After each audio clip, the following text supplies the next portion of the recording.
Welcome to the first episode of our podcast. Today we have Professor Alex Lawson with us, who has an extensive experience of 25 years of being a professor of law and an expert in international law, as well as being the director for the Center for International and Constitutional Law here at the Ziauddin University Faculty of Law, Politics and Governance. Thank you so much, Professor, for being here today. Thanks for having me, Aly. Absolutely. So I think we should jump right into it, get into the introductory part of what international law is, specifically international criminal law, and sort of how it affects us and how we can make sure that its enforcement is actually at par with what we expect. So starting off, Alex, what is international criminal law, and how does it differ from domestic criminal law? It's a very good question, the most fundamental question. It's international criminal law, so obviously it's criminal law. It involves something that somebody's doing that's against the values of the society. And in national criminal law, you're going against the values of, for example, Pakistan. So Pakistan criminalizes theft in the way that most legal systems criminalize in the same way.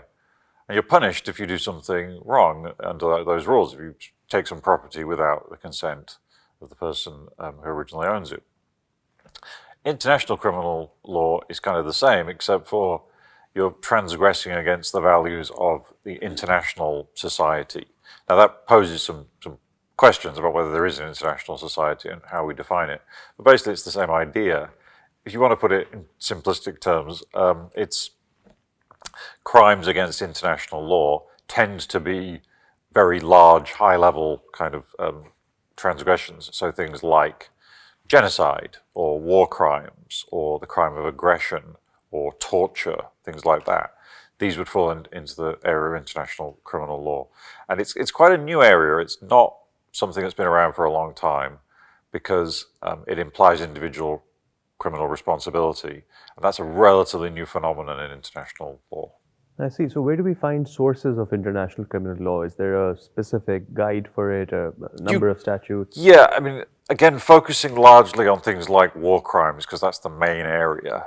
You can, if you really want to, you can go back and try and find sources for international criminal law a long time ago. Some people can go back thousands of years and say that there were war crimes trials, in Greek, Roman times. I'm not really convinced by that. I don't think they really bear much relationship to what we're talking about today. The really modern precedent is the Nuremberg trials in the Second World War. So that's like 80 years ago now, at the end of the Second World War, where people were tried for war crimes, genocide, things like that, individually. They were held individually responsible. So it wasn't like Germany is responsible for this or Japan is responsible for this. It was individual leaders were responsible for that. And then there have been other sources since then. The other forms of international criminal tribunals have been set up, but Nuremberg is the one that's kind of the most immediate ancestor. Absolutely, okay. But Nuremberg is very specific and sort of localized to what happened during World War II, and specifically what German officers did in World War II during World War II. Are there any other entities or organizations which are responsible for enforcing international criminal law currently? Yeah, well, I mean, what happened is that you're correct. Nuremberg was very specific. There was also Tokyo at the same time, which was specific to Japan. And then you had a series of other specific tribunals dealing with specific tragedies. So, for example, you had one for Yugoslavia and one for Rwanda and Sierra Leone and places like that. Where we are now is that it's mainly the International Criminal Court.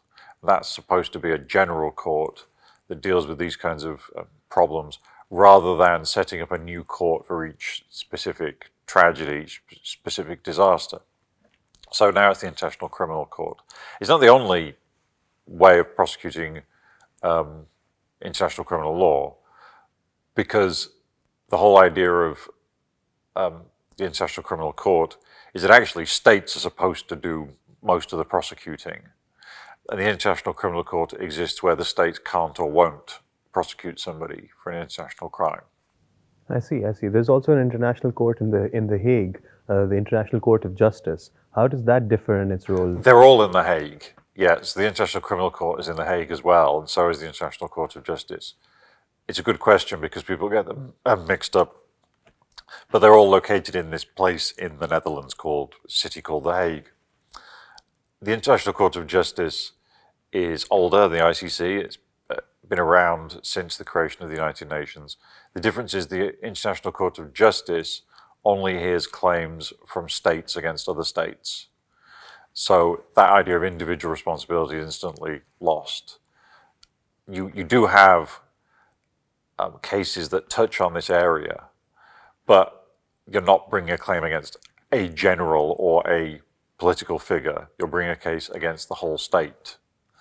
And there are all kinds of problems with the way that works. It just doesn't work very well, and that's why the ICC was set up, why individual responsibility is a better idea. I see, and that's exactly leading to my next question. How efficient are these entities and organizations at enforcing international criminal law? Well, the ICJ is pretty lousy at it, to be honest, because the main problem is that the ICJ, being states versus states, relies on a state to bring the claim. So you have to have a state that's willing to bring a claim against another state. And this is relatively unusual. There are some ongoing claims relating to the conflict in Gaza, but not very many, because bringing a claim against Israel is politically difficult. If you bring a claim against Israel, you run the risk that you displease the United States. I mean, obviously you displease Israel, but that doesn't matter that much. You displease the United States, and so states don't bring the claims as a result. The one or two do, but most of them don't. So that's the first problem with the ICJ, is that you rely on a state to bring the claim, and states just don't want to. The problem with the ICC, that's kind of solved because there's an independent prosecutor who brings claims. But the problem with the ICC, there are many problems, but most fundamentally, some states just aren't parties to it. And in particular, the United States is not a party to it. And also some of the other states that you'd want to be a party are not parties. So, for example, Israel is not a party to it. And there are other problems as well, but that's the most fundamental one. Basic international law is if you're not party to a treaty, if you don't sign and ratify it, it doesn't bind you. I see, okay. So you mentioned earlier that certain states sometimes can't or won't prosecute certain individuals which are alleged to have committed certain war crimes. So what's the difficulty in that? Could you shed some light on why states themselves cannot prosecute these individuals or won't prosecute these individuals, and they have to be reverted to the ICC? Yeah, the idea of the ICC is that it has what we call complementary jurisdiction. And complementary jurisdiction means that the ICC only has jurisdiction where the state or states in question can't or won't prosecute. It's also sometimes known as the unwilling or unable to doctrine. Unwilling is you're not willing to prosecute, and unable is you're not able to. If we take the easier example first, some states just can't prosecute the alleged perpetrators. They're unable to, because there may be a very weak state that does not have control of their territory, basically. They don't have a very strong military or police force. I look at a lot of the cases in Africa, and all the early ICC cases have all been African-based. You're talking about a state that is usually much weaker than the people causing the problems, the criminals. The state lacks a strong infrastructure, and so it just can't physically get control of the person in question. The person in question often is the former president. They have loaded their bank account with money they stole from the people. In the case of Africa, conflict diamonds often is the source of this wealth. And then they disappear across the border. The borders, between African states, between states generally, are usually not very hard borders. And so they're just not able to. Another problem with being able to is that you need prosecutors and judges who can bring the claim all the way through, the prosecution all the way through. But they often can be threatened and intimidated. In other words, you've got judges who are being threatened with being killed if they, hear these cases. So that's the first problem. It reminds me, I'm sorry to yeah, interrupt, but it reminds me of El Chapo. Mexico couldn't prosecute him effectively or keep him in jail. And then he was, after even the Mexican Attorney General first refused extradition and then later accepted extradition, and now he's serving his time in the States. So, I mean, yeah. Well, I mean, it's interesting because when the ICC was first being discussed, the state that was originally there were lots of discussions, but one of the states that was in favor of an ICC was Trinidad in the 1980s, and they wanted it as a court for dealing with narco-terrorism, which is basically what you're describing, large drug trafficking gangs in places like Central America, including now, mainly Mexico. They wanted an ICC for those reasons, because their argument was that we can't prosecute these groups because they're just richer than we are, and also they don't have to follow the rules the way that we do. We have to follow the rules. They can threaten to kill our police officers, prosecutors, and justices. So I agree, that's a problem. And actually, you can make an argument for saying that some of the conflicts involving drug trafficking are almost becoming armed conflicts and might even be subject to ICC jurisdiction because they're so violent. So yeah, there's that, there's the unable, and then sometimes just the unwilling is just states just don't want to prosecute. For political reasons. Yeah, basically for political reasons, because often the person that you're talking about is the former president. The former president obviously has lots of allies. They don't leave power and just hope that everything is going to be okay. They leave power, and they leave power to their son or to somebody they know is going to treat them well. Sometimes even when dictators leave power, they actually get the law of the state altered to make them immune from future prosecution, which will happen when, for example, the former leader of places like Chile, left office, and he gets Augusto Pinochet. I couldn't remember his name. Augusto Pinochet, when he left office in Chile, he had the Chilean constitution amended to make him immune. Now that doesn't always work because a subsequent government might come along and overturn that, but they're not going to leave power if they think they're going to be prosecuted at some point in the future. And that is an example of the, as you say, the political reasons of just being unwilling. And it's embarrassing for states as well to go around prosecuting former leaders. They'd rather just sweep it all, under the rug and pretend that everything was okay when that leader was in power. Right, that makes sense. And so it wouldn't be wrong to say entirely that it's a resource and a network problem, the state versus people who end up amassing sometimes even more power than the organized state structure, or for political reasons enjoy the legitimacy that the state apparatus alone without them perhaps doesn't. So then that leads me to my next question, which is that, so if countries are unable to, sort of pick these people up or arrest them or prosecute them, put them through the legal process, how do these international organizations ensure that they can actually get, sort of arrest that person, the accused person, and then get them through the trial phase? Wouldn't that be sort of impeding on a country's national sovereignty, their territorial sovereignty, if these entities try to go into the territory and then arrest them and bring them back? It kind of depends on where you are in terms of being on the right or the wrong side of history, as we might say. When people were being prosecuted by the International Criminal Tribunal for the former Yugoslavia, that was a situation where you had a specific tribunal for the states that used to be Yugoslavia. And in those states, there were often peacekeeping forces that were there under the UN overall control. And in addition to doing peacekeeping, they would also arrest people. And so it was easy to get hold of those people. You had NATO peacekeepers in Bosnia-Herzegovina, and their job was to keep the peace. But also, when the Tribunal for Yugoslavia handed out an arrest warrant, they could kick doors in, throw people into the back of vans, helicopters, take them to The Hague, and then they'd wake up the next morning in The Hague and they were prosecuted. Obviously, that's very specific to those kinds of ad hoc tribunals. For the ICC, the idea is that if you are a signature state to the ICC, you're supposed to cooperate with a warrant that's issued for somebody. But we've literally just seen it happen. President Putin visited Mongolia, I think it was, and Mongolia is a signatory to the ICC, so they should have arrested him. That was their obligation, and they did not. And obviously he had assurances before he went that they would not arrest him. So to get back to your point about sovereignty, if you agree to be a member of the ICC, if the state agrees, then you are agreeing that you will enforce arrest warrants.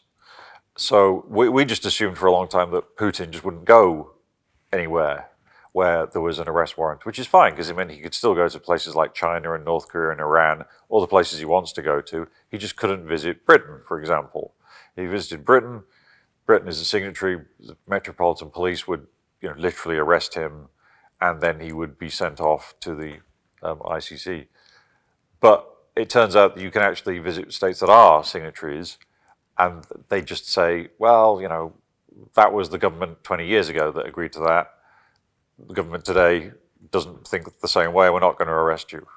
Right, but then this is sheds light on a very interesting problem, which is that even if states are signatory to the relevant treaties and conventions, they still won't enforce them.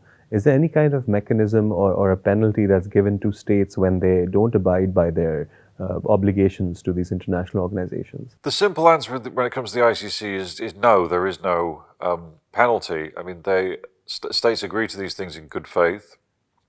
You can argue there's a kind of penalty in the sense that they look stupid, but that's not really the kind of penalty I think you're talking about. You're talking about, is there some kind of enforcement mechanism?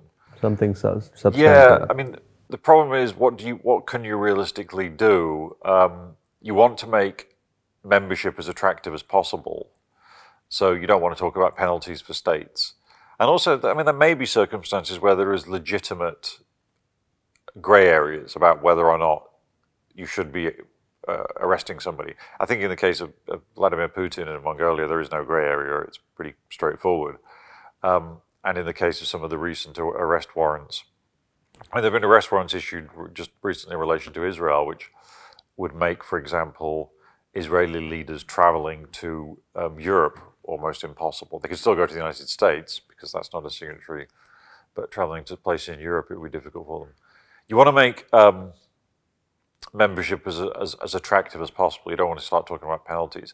I suppose the one thing you could argue is that when a state fails to meet its treaty obligations, it should be capable of being expelled from a treaty structure. And it's perfectly possible that all the other members of the ICC could come together and modify the existing treaty in such a way that they would expel a violating member. There's no sort of formal mechanism for that, but that's how treaties work. You just modify the treaty and expel the violating member. But then what have you really achieved? All you've done is reduce the membership.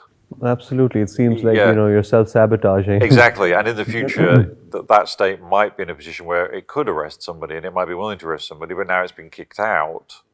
It's a problem in international law that's sometimes described as therapeutic admission, which is do you admit states into organizations knowing that they're not actually capable or willing of following the rules with the promise that they will be able to follow them in the future?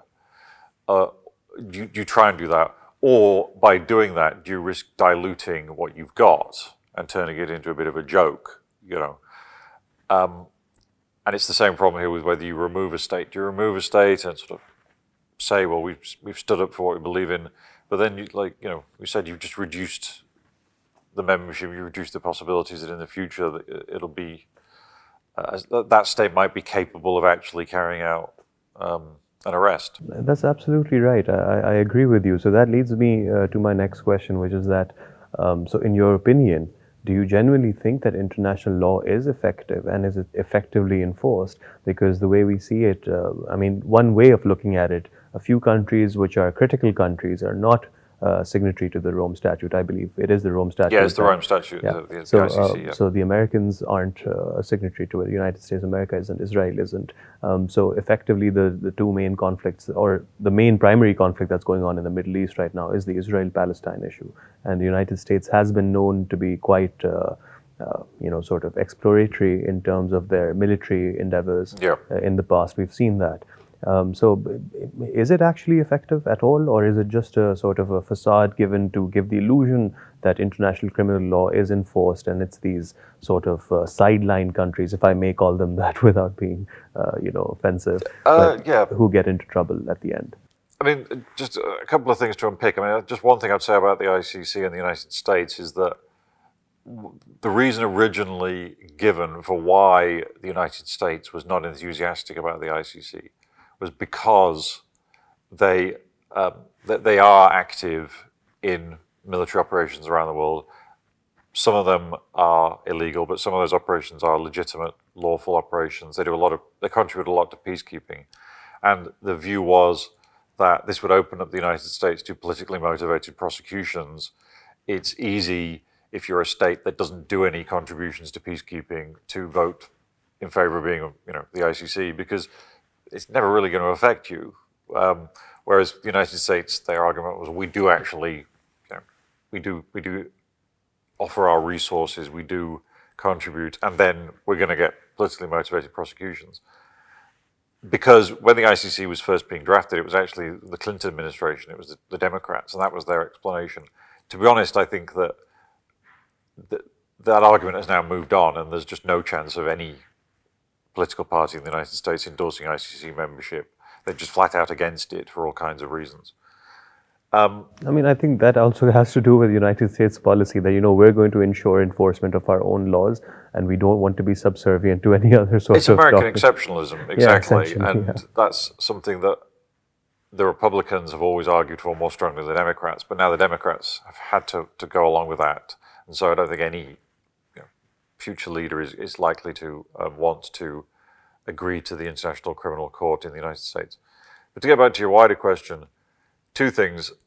International law generally is enforced and is followed most of the time. It's just that you don't realize it because it tends to be about quite mundane things. But I definitely think international law as a whole is enforced. The example I always use is when you go on an aeroplane to another state on vacation or whatever, and you don't think about what goes on. But if I fly, from here to the United Kingdom, I have to get from here to Dubai, from Dubai to the UK. The plane flies over 6 different states. That's international law working perfectly well. The plane doesn't land at each state, take off again, land and take off again. I don't have to check my passport every time I overfly from Turkey to Germany to France to the UK. So international law does work. International criminal law has major problems. And yes, I think there are structural problems with the fact that not all the states we'd like to be signatories are signatories. And almost by definition, it's those states that you'd want to sign up that don't. So Israel doesn't sign up to it because Israel's in a constant state of armed conflict. The United States doesn't sign up to it for the same reason. It's in a constant state of armed conflict. And then you get the other states that have historically had problems with starting wars, like Iraq, which also have not signed up to it as well. So, yes, I think there are structural problems with that. There are ways around it. For example, Palestine, what we call the State of Palestine, is an enhanced observer at the United Nations. Without getting into the technicalities, it basically has a representative in the General Assembly of the United Nations. And it also is a signatory to the International Criminal Court. So it would be possible to get, for example, Israelis before the ICC if you had an Israeli general who found himself in Gaza and was captured by Hamas, basically, and they handed him over to the Palestinian National Authority, who then sent that person to the ICC, assuming there's an arrest warrant for them, then that's the way in which it's possible to get somebody before the ICC, even though the state that they're from is not a signatory. And it's the same in relation to Ukraine, where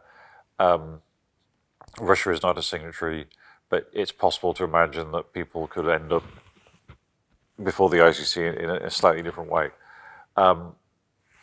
It's not very likely. None of those things are very likely. And to go back to your point about I don't know how you describe them, the sort of second order states, that's one of the main criticisms, that the ICC has prosecutions that have been successful, but they're all relatively low-level conflicts. They're all Africans. And although these conflicts are obviously significant to those people, they're not what you might call sort of front-page conflicts. It's not George Bush and Tony Blair being indicted for invading Iraq in 2003.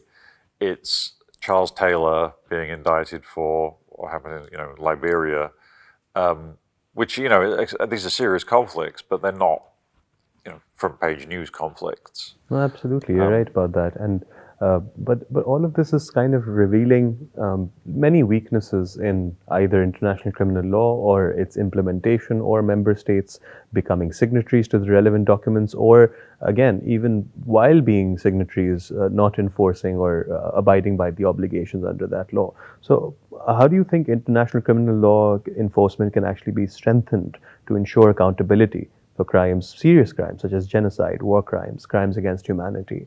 What do you envisage as a workable model? We're kind of stuck with what we have, and there is no massive enthusiasm anywhere for change. In international law terms, the ICC is very, very young. It's not even 25 years old, because the treaty was signed in 1998. And it didn't come into force until a couple of years after that. So it hasn't even had 25 years to function, which in international law terms is nothing.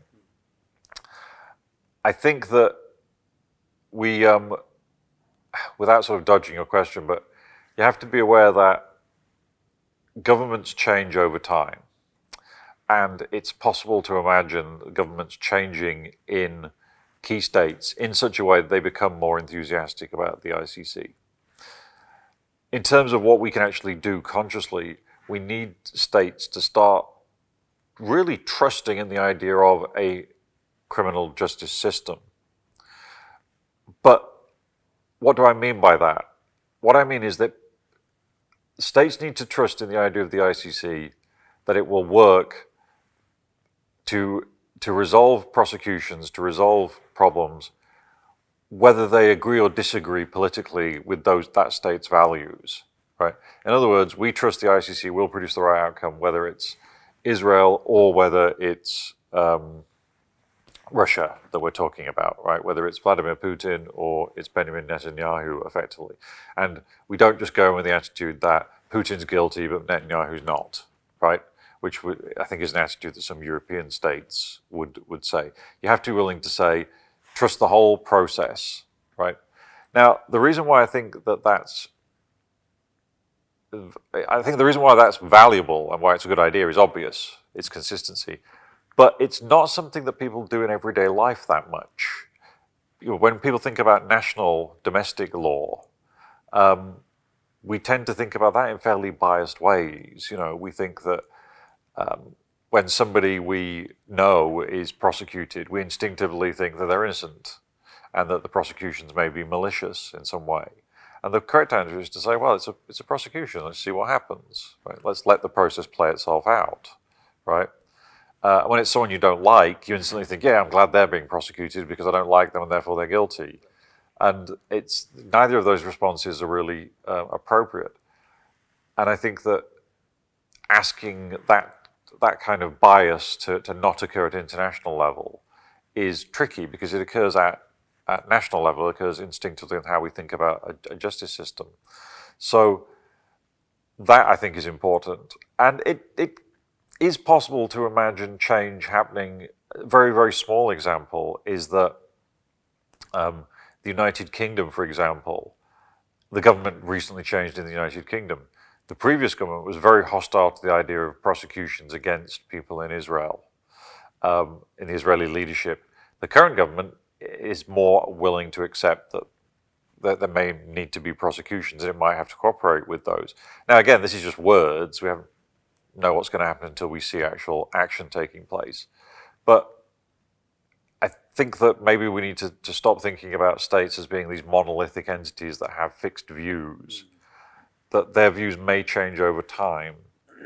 And those for those that possibility of views changing over time. That's why we need an ICC in place. But if you want a kind of silver bullet, is there a simple answer? No, because these rules are reliant on states acting in good faith and wanting to bring prosecutions and cooperate with prosecutions as well from the ICC. And if they don't act in good faith, then there's not really much we can do about it. No, you're absolutely right. The laws are only as good as their enforcement is, and there seems to be a sort of a lapse in the motivation to actually enforce these laws internationally in specific countries, but in particular. But I think that today's discussion has, in fact, been quite revealing as to what international criminal law is, which organizations enforce them, examples of their enforcement or lack thereof, certain things that need to be done, global cooperation, and motivation to implement these laws. I think that pretty much sums up a good introductory session on international criminal law. And so this podcast series will go on every week. And we're going to be discussing topics on ongoing conflicts, on specific sort of ways that international criminal law has been enforced or has not been enforced in the past, as well as talking about the cultural and ideological differences of members of countries and how those differences or specific unique perspectives and worldviews percolate into international law in general, and how difficult it is to kind of reach a consensus, even in terms of a philosophy on sort of what justice means for certain countries. So with that, I think we're going to end today's session. Thank you so much, Professor Lawson. If there's anything you'd like to say as a concluding note before we see you again next week? Just really that people need to be, I think, optimistic as they can be, because although it's easy to look at the world and to say that it's full of injustice, there is progress being made. There is an ICC. It is better than nothing. It's better than what we had 30 years ago, which was nothing. And also, just to not judge international law by an impossibly high standard, which is what people tend to do. They say, well, there's all these wars and nobody's being punished for them. But if you judge international law by that standard, if you apply the same standard to domestic law, there are all these murders, there are all these thefts, or all these robberies, then you would reach the conclusion that there was no domestic law either, just because there are lots and lots of offences and sometimes people get away with them. If you judge them by the same standard, then international law looks less problematic. So that's my sort of parting shot. Absolutely, and really, really well said. Thank you once again, Professor Lawson, and thank you to all of our listeners. And we look forward to seeing you all next week. Bye-bye.